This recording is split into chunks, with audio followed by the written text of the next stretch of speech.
আসসালামু আলাইকুম। প্রিয় দর্শক, অন্য মঞ্চের আলাপচারিতায় আপনাদের সকলকে আমন্ত্রণ জানাচ্ছি। আমার কথা আপনার মনোযোগ দিয়ে শুনেন, অনেকে কমেন্টস করে ইনফরমেশন দিয়ে আমাকে সহযোগিতা করেন, তার জন্য আমি কৃতজ্ঞ। তবে অনেকে গালাগালি করেন, তাতে আমার কিছু যায় আসে না, কারণ আমি সবসময় বলি, আগেও বলেছি, এখনও বলি, ভবিষ্যতেও বলবো, আমি দালাল, আই এম এ দালাল। আমি আওয়ামী লীগের দালাল, আমি শেখ হাসিনার দালাল, বঙ্গবন্ধুর দালাল। উপরে আল্লাহ, নিচে শেখ হাসিনা, এছাড়া আর কিছুই বুঝি না। আর আমার মাথায় সবসময় একটা জিনিসই ঘুরে, সেটা হচ্ছে যে এক নেত্রীর এক লীগ, শেখ হাসিনার আওয়ামী লীগ। এটাই আমার মাথায় ঘুরে। আমার কোনো নেতা নাই, আমার কেউ নাই, আমি এক শেখ হাসিনার সাথেই আছি, একাই আছি, একাই থাকবো। কেউ সাথে থাকলেও আছি, না থাকলেও আছি, আমি আছি। তারপরে এতক্ষণ হয়তো চিন্তা করছে থাম্বনেলে, এবং আমি যে হেডলাইন লিখেছি যে তারেক ঢাকায় ফেরার ক্ষেত্রে হাদি বাধা। হ্যাঁ, এই বিষয়টা নিয়ে আপনাদের কথা বলার আগে আপনাদেরকে আরও দুই তিনটা ঘটনা আজকে ঢাকা শহরে ঘটেছে বা ঘটছে, এগুলো নিয়ে একটু কথা বলে ওই কথাটাই আসছি। তারপর সকলেই জানেন যে আজকে এনসিপির এক মহিলা নেত্রী, উনি আত্মহত্যা করেছেন। তিনি আত্মহত্যা করেছেন, এটা নিয়ে দেখলাম সবাই খুব, এনসিপি আলারা যারা, তারা এই হত্যাকাণ্ডের বিচার চায়, অমুক চায়, তমুক চায়। কিন্তু হত্যাকাণ্ডটা কেন হইল, কে তাকে আত্মহত্যা করাইলো? এখন ওনারা বলতে চাইতেছে যে আওয়ামী লীগের লোকজন প্রচণ্ড গালাগালি করছে, বুলিং করছে অনলাইনে, এতেই উনি আত্মহত্যা করছে। এখন আমি চিন্তা করলাম, রে ভাই, গুলি করলে মরতে শুনছি, ছুরি মেরে দিলে মরতে শুনছি, কিন্তু গাইল দিলেও মইরা যায় মানুষ। ও রে বাবা রে! তার মানে এবার দেহ হারামজাদারা, এ কি আওয়ামী লীগ? আওয়ামী লীগ খালি গাইল দিলেই তোমরা মইরা যাবে গা। তো তোমাকে থাবরও দেওয়ার দরকার নেই, সোয়ারও দেওয়ার দরকার, তোমরা খালি গাইল দিমো আর তোমরা ময়রা চান্দের দেশে ছাইদির লোকে দেখা করবা। এই তো। তো মহিলাটা কেন মরল? মহিলার স্বামী আছে, সন্তান আসছে। তিনি নওগাঁ না জানি কোন জায়গায় নার্স ছিলেন, সেখান থেকে ঢাকা শহরে আসছেন। ভাইরাল হওয়ার খুব ইচ্ছা ছিল, কিন্তু এত ভাইরাল হওয়ার পরও ওনার যখন কোনো কিছু, তখন বিভিন্ন নেতাদের সাথে উনি বিভিন্ন হোটেলে আনাচে কানাচে বা আনা অন্দরে বাহিরে বন্দরে উনি বিভিন্ন সময় কাটাইতেন, কারণ একা মেয়ে, কই যাবে, কার সহযোগিতা থাকবে, এইসব কারণে তিনি খুব কষ্টে ছিলেন। এনসিপির নেতা কর্মীরাও ওনাকে ভালোই সাপোর্ট দিয়েছেন, বিভিন্ন সময় তারা তাদের রুমে রেখেছেন, বিভিন্ন সময় ওনাকে রাতের বেলা কান্না করলে বুকে জড়িয়ে ধরে সান্ত্বনাও দিয়েছেন। এই সব করে যখন ওনার মন ভরল না, উনি নমিনেশন চাইলেন, সেইটা যখন দিবে না, তখন ওনার সাথে বাঁধলো বাদ বিতণ্ড। এইবার যাইয়া ওই জাহান্নান মাসুদ আর পাড়া, এই দুইটা নাকি হুমকি দিছে, বেশি বাড়াবাড়ি যদি করস তোর ভিডিও আমরা ভাইরাল করে দিব। আর তোমার ভিডিও যদি ওগুলা ভাইরাল করে দিই, তাহলে পোলাপানে কেমন খায় বুঝো। এইসব দুঃখ কষ্ট সইতে না পারিয়া উনি মনক্ষুণ্ণ ছিলেন। এর ভিতরে এনার এই অকামের কাণ্ডগুলো, ওই সেই পত্নীতলা না কোন জায়গায় বাড়ি, সেইখানে পরিবার সবাই জেনে গেছেন। এখন আত্মহত্যা করেছেন। এখন কাজে পারিবারিক কলহ, পারিবারিক কলহ কি? তুমি একটা একালা মাইয়া, এত পয়সা কামাও, ঢাকা শহরে আইসা তুমি থাকতাছ ছাত্রী হোস্টেলে, তোমার জামাইয়ের খবর নাই, পোলার খবর নাই, তুমি সারাদিন টং টং করে বেড়াও, মানুষেরে পিডাও, পয়সা পাও কই আপা? তো ঘটনা হয়েছে কি জানেন, আল্লাহ তালা তারে যে এই জিনিস দিছে, এই জিনিস আপনারে আমারে দেয় নাই, সুতরাং ওনার পয়সা কামাইতে কোনো সমস্যা নেই। তো যাক, আচ্ছা, মরে গেছে বেচারি, চাঁদের দেশে চলে গেছে, আমার কিছু করার নাই। কারণ হচ্ছে যে ওনারা তো বলতেছে যে আওয়ামী লীগের গালির কারণে। আর এদিকে আপনারা সবাই জানেন, গতকালকে বলছিলাম যে পরেশ বড়ুয়া বাংলাদেশ, আমি বলছিলাম যে ব্যাপক নিরাপত্তা, জেড নিরাপত্তা নিয়ে উনি ঘুরছেন। এবং সেটা আপনাদের বলার পরে অনেকে হয়তো মনে করছেন যে ভাই কি না কি বলছে। আজকে দেখেন অনেকেই কন্টেন্টটা বানাচ্ছে। তিনি কক্সবাজার দিয়ে চট্টগ্রামে ঢুকছিলেন, চট্টগ্রামে জামাত নেতা শাহজাহান চৌধুরীর বাসায় ছিলেন, সেইখান থেকে ওনাকে আবার ঢাকায় আনা হয়েছে। ঢাকাতে এখন ডিএচএস এর 5 নম্বর রোডে আছে, কত নাম্বার বাড়িতে আছে সব পাবলিক জানে। সেখানে উনি যে হাসনাত আবদুল্লাহ, তারপরে সার্জিস, এদের সবার সাথে কথা বলেছেন, এগুলোও এখন সবার মুখে মুখে চাওর।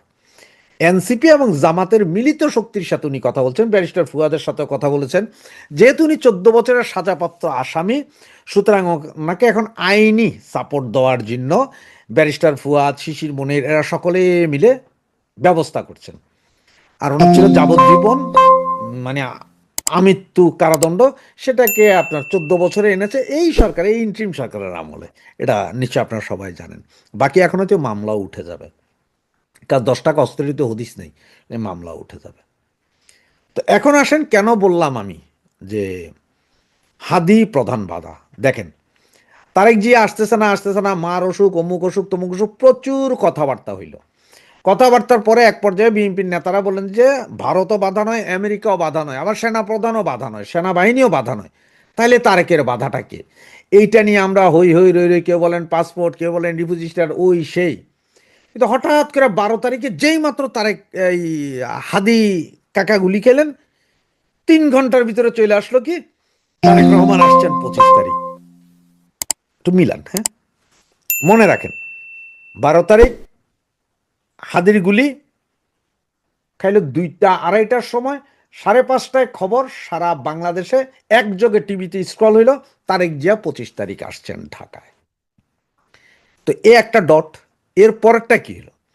এরপরটা দেখেন আসছে 25 তারিখ, ঠিক আছে, এইটা নিয়েও আবার সন্দেহ বেসন্দেহ লাগছে। কিছু পত্রিকায় লিখতেছে আসতেছে, কেউ লিখতেছে এখনো খবর পাইনি।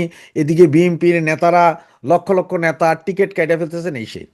এর ভিতরে হাদিকে বলা হলো হাদির শরীর খারাপ, রাতারাতি 50 লক্ষ টাকা হাদির পার্টি দিয়া দিল, এয়ার অ্যাম্বুলেন্সের অ্যাডভান্স, বাকিটা সরকার দিল। ওনাকে নিয়ে যাওয়া হইলো কোথায়? কোথায় নিয়ে যাওয়া হইলো? সিঙ্গাপুরে। ওখানে যায় আবার উনি ইন্ডিয়ান ডাক্তারের কাছে ট্রিটমেন্ট নিচ্ছেন। এর ভিতরে কেউ জানে না গতকাল, মানে গত পরশু দিন থেকে বলা হচ্ছে যে হাদি নাই, হাদি আর নাই, এটা একদম শিওর। কারণ অনেক ডাক্তাররাই বলছে, যারা ওনার ট্রিটমেন্ট করেছে ওনারাও বলছে যে আসলে উনি যে মারা গেছে এটা বলতে পারবো না আপনাদের, কারণ হচ্ছে যে এটা বলা উচিত না। তবে উনি ক্রিটিক্যাল কন্ডিশন, মানে ক্লিনিক্যালি ডেথ।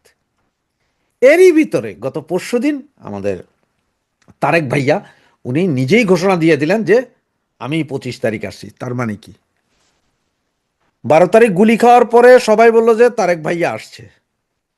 আর পরশুদিন যখন আমরা সবাই বলছিলাম যে হাদি কাকা মারা গেছে মারা গেছে, তখন আবার তারেক ভাইয়া নিজ মুখেই বললেন যে আমি কোথায় আসছি? বাংলাদেশে আসছি 25 তারিখ আমার কন্যাকে নিয়ে। তাহলে এখন মিলান। আমেরিকা বিরোধী ছিল না, ইন্ডিয়াও বাধা দেয় নাই, সেনাবাহিনীও বাধা দেয়নি, তাহলে বাধাটা কে? বাধাটা হাদিন, ঠিক না?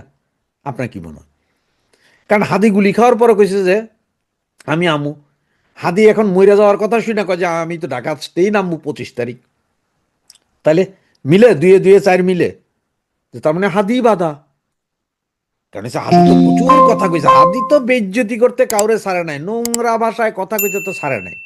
আবার অনেকে বলেন যে ওই আব্দুল নুর তুষারও জড়িত, কারণ আব্দুল নুর তুষার বলছিল বেটা হাঁটুর বয়সী পোলা তুই কিসের কথা কস। আবার অনেকে কয় যে আমতারেকও জড়িত। তার মতে আসলে কেউ জড়িত না। এটা আসলে হয়েছে যে ওই যে তারেক জিয়া আসতে পারছে না হাদির কারণে। তো হাদি মইরা গেলে তারেক জিয়ার লাইন ক্লিয়ার, তারেক জিয়া আসতেছে দেশে। 300 ফিটে এখন ওনার অভ্যর্থনা হবে, আরো কোথায় কোথায় অভ্যর্থনা হবে। শুনতেছি ঢাকায় লাখো লোকের সমাবেশ হবে। তবে সেদিন একটু সবাই সাবধান, পাবলিক জনগণ সবাই সাবধান। কারণ হচ্ছে যে এটা তো এই যে বিএনপি আর জামাতের যে খেলা, মৌলবাদীদের যে খেলা, সেই খেলায় আবার এই মিটিংয়ের ভিতরে না জানি কি হয়, না জানি আরেকটা 21শে আগস্ট হেরা নিজেরাই ঘটায়। কারণ এই দলের তো কোনো চরিত্র নাই। হয়তো এখন তারেক আসতেছে, তারেকটা কেমনে বাধা দেওয়া যায়, এই জন্য তো তার মিটিংয়েই বোমা হামলা চালাই দিতে পারে মৌলবাদীরা, যে তারেক তুমি ভাগো। কারণ হচ্ছে যে জামাতের আমির বর্তমানে এইখানে। তো এইখানে যতটুকু কথা শুনতেছি যে ওদের সাথে একটা জাতীয় সরকারের মতো কথা বলার চেষ্টা করতেছে, যে 155 আসন বিএনপি নিবে, 80 আসন নিবে কে? জামাতে ইসলাম। আর থাকে 65 আসন, 40 আসন দিয়ে দিতে হবে এনসিপি রে, আর 25 আসন বাকি ওই যে টুকরা টুকরা দল আছে না, এই রাশেদ খান, তারপরে ওই যে অ্যাডভোকেট সাহেব, এরা একটা একটা করে পাবে। এইভাবে ভজঘট 300 আসনের একটা প্রার্থী তালিকা কইরা এরপরে একটা জাতীয় সরকার করবে, সব দল থেকে দুই একজন, যেহেতু তারা বলছিল জাতীয় সরকার, দুই একজন নিয়ে দেখবে। যদি এটা দেশ, দেশ তো নাই, বিদেশ কেউই মানবে না এই ইলেকশন। এইভাবে কইরা একটা প্ল্যানিং নাকি চলতেছে এখন লন্ডনে। বুড়া কাকা তার একটু চুম্মা দিতেছে এখন। তো এই হচ্ছে যে কাহিনী। এখন আপনারা সবাই চোখ কান খোলা রাখেন যে এই 25 তারিখ কি যে হয় ঢাকায়। আবার এইদিকে তো বলেই দিলাম আপনারে যে হাদি মারা তারেক জিয়ার দেশে ফেরা, দুইটাই কোইন্সিডেন্স না, এটা দোনোটাই মিল আছে, সূত্র মিল আছে। তার মানে এখন কি বুঝলেন আপনারা, যে হাদির, তারেক রহমানের দেশে ফেরার ক্ষেত্রে হাদি ছিল মূল বাধা, বাধা সরে গেল, তারেক জিয়া দেশে আসছে।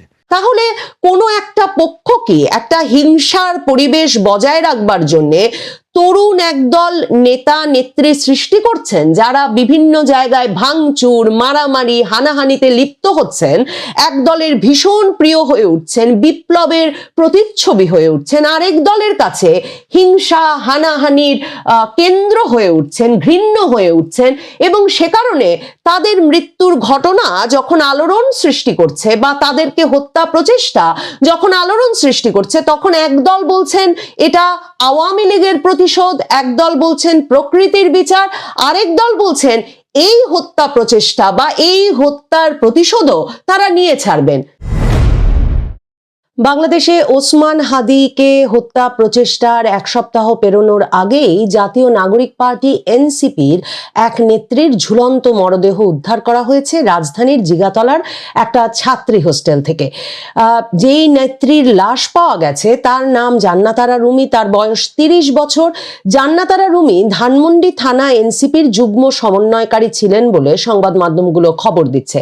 সংবাদ মাধ্যম এ খবরে সয়লাভ হলেও যে এনসিপি নেত্রীর লাশ পাওয়া গেছে, বিশেষ করে এ সময়ে এটা একটা বিশেষ গুরুত্ব পাবার কারণ এটাই যে ওসমান হাদির হত্যা প্রচেষ্টার পর থেকেই কিন্তু টার্গেট কিলিং এর বিষয়ে আলাপ চলছিল, যে একটা সুনির্দিষ্ট লক্ষ্য স্থির করে আওয়ামী লীগ বিরোধী রাজনীতির যারা প্রধান মুখ হয়ে উঠেছিলেন জুলাই আগস্ট আন্দোলনের সময় বা তারপরে, তাদেরকে টার্গেট করা হচ্ছে কিনা, এবং ওই নেতৃবৃন্দের ভেতর থেকে গণ অধিকার পরিষদের রাশেদ খান, হাসনাত আব্দুল্লাহ, ফুয়াদ, ব্যারিস্টার ফুয়াদ সহ নানাজনেই বলছিলেন যে একটা তালিকা করে রীতিমতো এই টার্গেট কিলিং শুরু হয়েছে।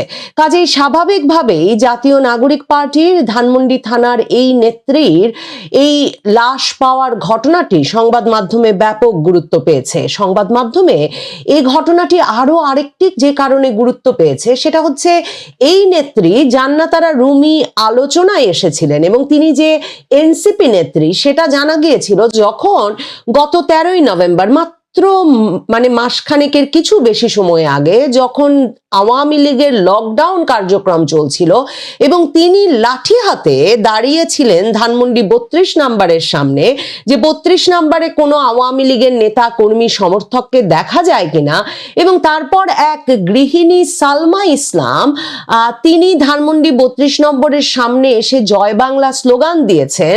এই অভিযোগে বেধড়ক তাকে পিটিয়েছিলেন জান্নাতারা রুমির নামের এই এনসিপি নেত্রী। এরপর বেধড়ক পিটিয়ে সালমা ইসলামকে পুলিশের কাছে দেওয়া হয়, আর পুলিশ পরদিন তার নামে 2024-এর জুলাইয়ে ছাত্র হত্যার একটা মামলা দায়ের করে।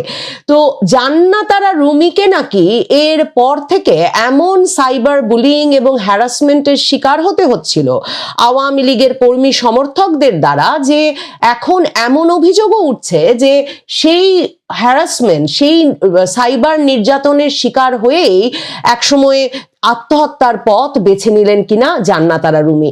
আর সামাজিক যোগাযোগ মাধ্যমে একটা বিশাল অংশের মানুষ ক্রমাগতভাবে জান্নাতারা রুমি 32 নম্বরে যে ওই গৃহিণীকে পিটিয়েছিলেন, সেই মধ্যবয়স্ক নারীকে বেধড়ক পেটাচ্ছেন, ওই ছবিটা প্রকাশ করে এই নেত্রীকেই যে এখন মারা হয়েছে সেটা যেমন লেখা হচ্ছে, অনেকেই বলছেন এটা আওয়ামী লীগের প্রতিশোধ কিনা।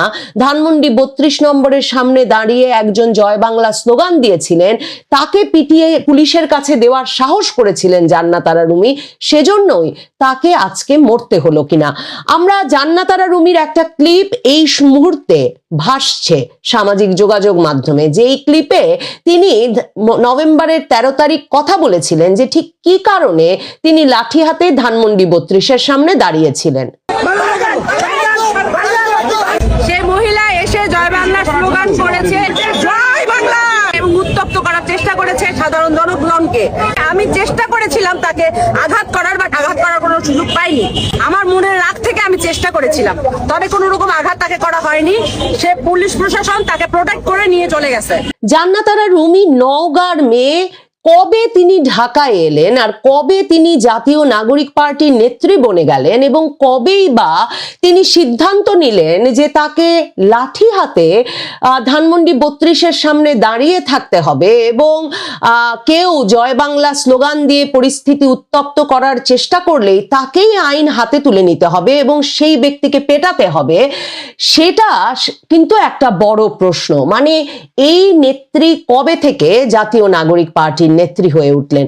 জাতীয় নাগরিক পার্টির একজন নিহত হয়েছেন বলে সংবাদ মাধ্যমে ব্যাপকভাবে প্রচারণা পেলেও, খবর হলেও, শিরোনামের পর শিরোনাম হলেও, বিস্ময়কর হলেও সত্য যে জাতীয় নাগরিক পার্টির ফেসবুক পেজে, যেই ভেরিফাইড ফেসবুক পেজে তারা ক্রমাগতভাবে, মানে আজকে দিনেও ঘন্টায় ঘন্টায় বিভিন্ন স্ট্যাটাস দিচ্ছেন, সেখানে কিন্তু তারা জান্নাত আরা রুমির এই মৃত্যুর বিষয়ে কোনো কথা বলে নাই। জান্নাত আরা রুমির মৃত্যুর বিষয়ে প্রতিক্রিয়া ব্যক্ত করেছেন, যেই প্রতিক্রিয়ার কথা সকল সংবাদ মাধ্যমে এসেছে, সেই প্রতিক্রিয়া ব্যক্ত করেছেন জাতীয় নাগরিক পার্টি এনসিপির যুগ্ম সদস্য সচিব তারেক রেজা। তিনি নিজের ফেসবুক অ্যাকাউন্টে এক স্ট্যাটাসে লিখেছেন, কিভাবে লিখবো বুঝতেছি না, আমার হাত কাঁপতেছে। আপনাদের মনে থাকার কথা, গত মাসে শেখ হাসিনার ফাঁসির রায়ের দিন ধানমন্ডি 32-এ ফ্যাসিস্ট ও খুনি আওয়ামী লীগেররা কি সিন ক্রিয়েট করেছিল। সেখানে একজন জেনজি নারীকে আপনারা দেখেছিলেন, এক আওয়ামী লীগারকে যে জিয়ার কবর খুঁড়তে চাইছিল পিটায়ে পুলিশের কাছে ধরায় দিতে। সেই জেনজি নারী গত 1 মাস ধরে আওয়ামী লীগের ক্রমাগত সাইবার বুলিং, হত্যা ও রেপ থ্রেটে অতিষ্ঠ হয়ে আজ রাতে আত্মহত্যা করেছে। ধানমন্ডির ভাই ব্রাদারদের সাথে কথা হলো, গত 1 মাসে তারা সাধ্যমতো চেষ্টা করেছে পাশে থাকার। এটাকে আমরা আত্মহত্যা হিসেবে দেখতে রাজি নই, এটা খুন। যারা আমার বোনের জীবনকে তছনছ করে দিয়েছে তাদের জীবন আমরা শান্তিতে কাটাতে দেব না, আমার বোনের রক্তের শপথ। মানে একটা হত্যার পর আরেকটা হত্যা ঘটাতে হবে, একটা ঘটনার প্রতিশোধ হিসেবে আরেকটা ঘটছে। মনে হচ্ছে কেউ একজন কোথাও থেকে এই পুরো বিষয়টা নিয়ন্ত্রণ করছে কিনা সেই প্রশ্নও তো জাগে। না হলে কোথাকার কোন নওগাঁর জান্নাত আরা রুমি, সামাজিক যোগাযোগ মাধ্যমেই পড়ছিলাম, যিনি কিনা নওগাঁয় নার্স হিসেবে চাকরি করতেন, তিনি কেন সিদ্ধান্ত নিলেন যে তিনি ঢাকায় চলে আসবেন এবং কেনই বা সিদ্ধান্ত নিলেন লাঠি হাতে তাকে আইন হাতে তুলে নিয়ে আওয়ামী লীগ দমনে নেমে পড়তে হবে? এই প্রশ্নগুলো অত্যন্ত গুরুত্বপূর্ণ হয়ে উঠছে যখন টার্গেট কিলিং এর প্রসঙ্গে এমনকি প্রধান উপদেষ্টা ডক্টর মোহাম্মদ ইউনূস পর্যন্ত কথা বলছেন। প্রধান উপদেষ্টা ডক্টর মোহাম্মদ ইউনূস ওসমান হাদিকে হত্যা প্রচেষ্টার পরদিন যখন 3টি রাজনৈতিক দলের নেতৃবৃন্দকে যমুনায় ডেকে নিয়ে গেছেন, এনসিপি, জামায়াতে ইসলামী এবং বিএনপি, তিনি পরিষ্কারভাবে বলেছেন যে তাদের কাছে এখন খবর আছে, মানে ওসমান হাদিকে হত্যা প্রচেষ্টা হয়ে যাওয়ার পর তাদের কাছে এখন খবর আছে এটা একটা গভীর ষড়যন্ত্রের ফল এবং গভীর ষড়যন্ত্রের অংশ হিসেবে ষড়যন্ত্রকারীরা এমনকি প্রশিক্ষিত শুটার নিয়োগ করেছে। সেই ঘটনাটির সঙ্গে রাশেদ খান যে 50 জনের তালিকার কথা বারবার বলেন, সেটা মেলালে টার্গেট কিলিং এর ব্যাপারটি যে এক রকমের সরকারের সর্বোচ্চ পর্যায় থেকে শুরু করে এই তরুণ নেতৃবৃন্দের এক রকমের মাথায় আছে, আশঙ্কায় আছে এবং সরকার এখন বলছে যে তাদের কাছে খবর আছে, সেটা তো নিশ্চিত। সে অবস্থায় এই যে একটা ঘটনা ঘটে যায় মাসখানেক আগে, হঠাৎ করে এক অপরিচিত নারী আরেক অপরিচিত নারীকে ঢাকার রাস্তায় পেটান, আর তারপরে যে নারী পেটান সে নারীকে আত্মহত্যা করা অবস্থায়, মানে তার ঝুলন্ত লাশ পাওয়া যায় এবং পুলিশ আপাতত বলছে যে এটা আত্মহত্যা বলেই মনে হচ্ছে, কিন্তু সেইটা নিশ্চয়ই আরো নিশ্চিত হওয়া যাবে ময়না তদন্ত হলে। এবং সামাজিক যোগাযোগ মাধ্যমে একদল সেটাকে প্রতিশোধ হিসেবে চিহ্নিত করেন এবং একদল এতে এক রকমের এটাকে প্রকৃতির বিচার হিসেবেও প্রতিষ্ঠিত করার চেষ্টা করেন। হাদির ক্ষেত্রেও কিন্তু এই ঘটনাটা ঘটেছে। ওসমান হাদিকে যতই সর্বজন গ্রাহ্য বাংলাদেশের সকলের প্রিয় নেতা হিসেবে চিহ্নিত করা হোক না কেন, হাদিকে মূলত তিনি দক্ষিণাঞ্চল থেকে তালব্যস্য দিয়ে যে একটা শব্দ উচ্চারণ করে আওয়ামী লীগ ভারতকে উদ্দেশ্য করে হুমকি দিয়েছিলেন, সারা বাংলাদেশের মানুষ মূলত তাকে তখন থেকে চিনেছিল এবং তিনি যে ইনকিলাব মঞ্চ গড়ে তুলেছিলেন সেই ইনকিলাব মঞ্চ মূলত আগস্টের পর থেকে বাংলাদেশ জুড়ে ফ্যাসিবাদ এবং ফ্যাসিবাদের দোসরদের সকল স্থাপনা এবং চিহ্ন মুছে ফেলার কাজে, ভাঙচুরের কাজে নিয়োজিত ছিলেন। এবং এমন কথাও হাদির মুখে আমি ফেসবুক রিলেই দেখেছি যে আর কোনো ফিরি ভাঙ্গা ভাঙ্গিতে ইনকিলাব মঞ্চ যাবে না। এখন 2024-এর জুলাই আগস্ট আন্দোলনের সঙ্গে অত্যন্ত ঘনিষ্ঠভাবে জড়িত যিনি বলছেন যে তিনি 17 বছর ধরেই হাসিনা বিরোধী আন্দোলনের সঙ্গে জড়িত তরুণদের সঙ্গে ঘনিষ্ঠভাবে কাজ করেছেন, তাদেরকে একরকমের যতভাবে সম্ভব সাধ্যমতো সমর্থন দিয়েছেন, সেই সাংবাদিক শাহেদ আলম তিনি ফেসবুকে স্ট্যাটাস দিয়ে লিখছেন যে এই হাদিকে তারা তো 2024-এর জুলাই আগস্ট মাসে চিনতেন না, এই হাদি হঠাৎ উদ্ভব হয়েছে সেপ্টেম্বর মাস থেকে। 2024-এর সেপ্টেম্বরে যখন মাহমুদুর রহমান আমার দেশ পত্রিকার সম্পাদক স্বেচ্ছায় কারাবরণ করতে গেলেন, তখন তিনি তার প্রতিবাদে মিছিলে নামলেন। সেই নাকি প্রথম শাহেদ আলম তাকে চিনলেন 2024-এর একজন নেতা হিসেবে।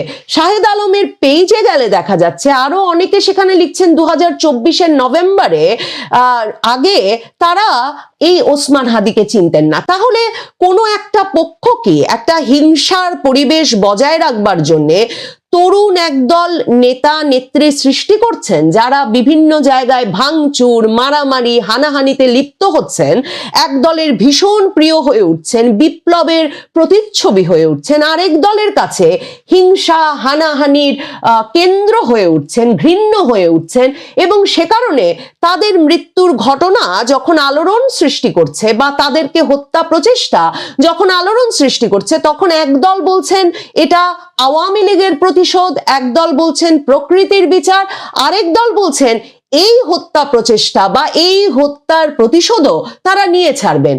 মাহফুজ আলম, যাকে কিনা ডক্টর মোহাম্মদ ইউনূস 2024-এর আন্দোলনের পরে মাস্টার মাইন্ড হিসেবে পরিচয় করে দিয়েছিলেন, যিনি এতদিন উপদেষ্টা পদে ছিলেন, তিনি হাদির বিরুদ্ধে হামলার প্রতিবাদে যে প্রতিরোধ সমাবেশ সর্বদলীয় হয়েছিল সোমবার দিন শহীদ মিনারে, সেখানে দাঁড়িয়ে তিনি বলেছেন যে আমরা যদি নিরাপদ থাকতে না পারি আর কাউকে আমরা নিরাপদে থাকতে দেব না, লাশের বদলে লাশ পড়বে।